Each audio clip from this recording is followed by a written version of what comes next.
আসসালামু আলাইকুম। জ্যামিতিক ক্লাস অনুশীলনী 6.1-এর আজকের তৃতীয় পর্ব। আজকের পর্বে আমরা টেক্সট বইয়ের 4 নম্বর প্রশ্নটি সমাধান করব। 4 নম্বর প্রশ্নটি হচ্ছে যে প্রমাণ করো যে বিপ্রতীপ কোণদ্বয়ের সমদ্বিখণ্ডক দ্বয় একই সরল রেখায় অবস্থিত।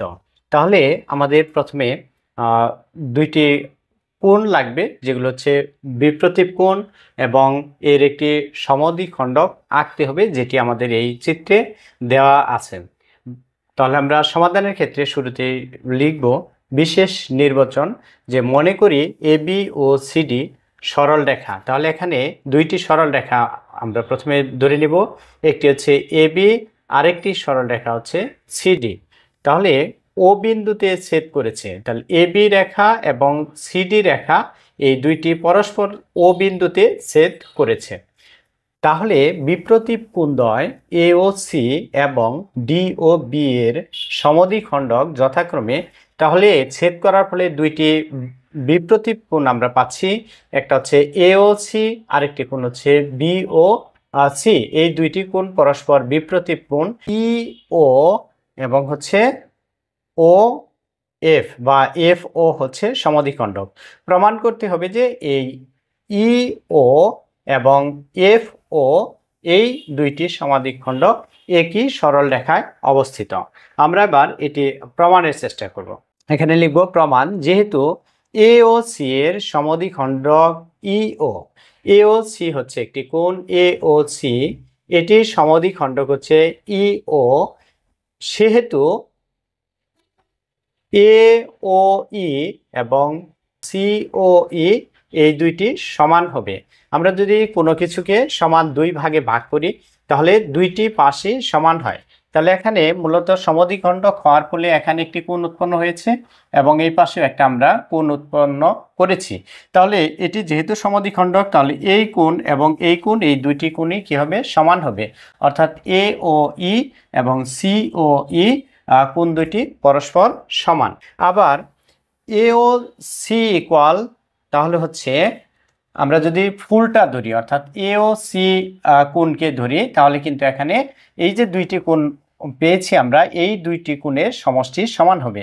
তাহলে ইকুয়াল আমরা লিখতে পারি এ ও ই কোণ প্লাস এ ও ই কোণ। এটা কিভাবে লিখতে পারি?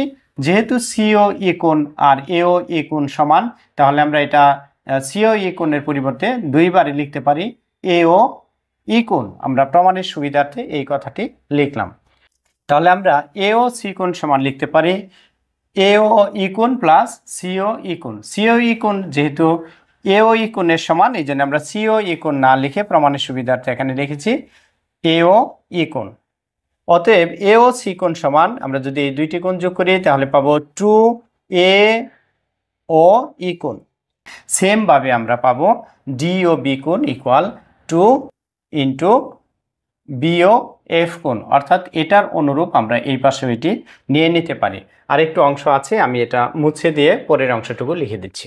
এখন দেখা যাচ্ছে যে এ ও সি কোণ, এই যে এ ও সি কোণ আছে এবং এখানে যে এই পাশে আছে ডি ও বি কোণ বা বি ও ডি কোণ আছে, এই দুইটি কোণ সমান আমরা বুঝতে পেরেছি। যেহেতু বিপ্রতীপ কোণদ্বয় পরস্পর সমান, আমরা তাহলে লিখতে পারি এই এ ও সি কোণের পরিবর্তে আমরা লিখব 2 ইন্টু এ ও ই কোণ, যেটা আমরা প্রথম অংশে প্রমাণ করেছি।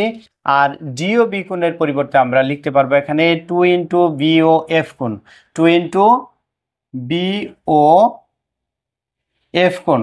কারণ হচ্ছে এখানেও কিন্তু দুইটি পরস্পর সমদ্বিখণ্ডক যেহেতু সমান, তাহলে আমরা লিখতে পারবো 2 ইন্টু বি ও এফ কোণ। অর্থাৎ এই যে এখানে যে বি ও এফ আছে, এখানে আছে ডি ও এফ, এই দুইটি যেহেতু সমান, আমরা একটার পরিবর্তে লিখতে পারি বি ও এফ কোণ।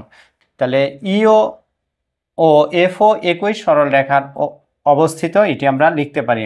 অর্থাৎ বিপ্রতীপ কোণদ্বয়ের শেষে আমরা লিখে দিব, যে প্রশ্নে রয়েছে বিপ্রতীপ কোণদ্বয়ের সমদ্বিখণ্ডক দ্বয় একই সরল রেখায় অবস্থিত। আমরা এখানে এটি লিখে দিয়েছি, বিপ্রতীপ কোণদ্বয়ের সমদ্বিখণ্ডক দ্বয় একই সরল রেখায় অবস্থিত, এটি প্রমাণিত।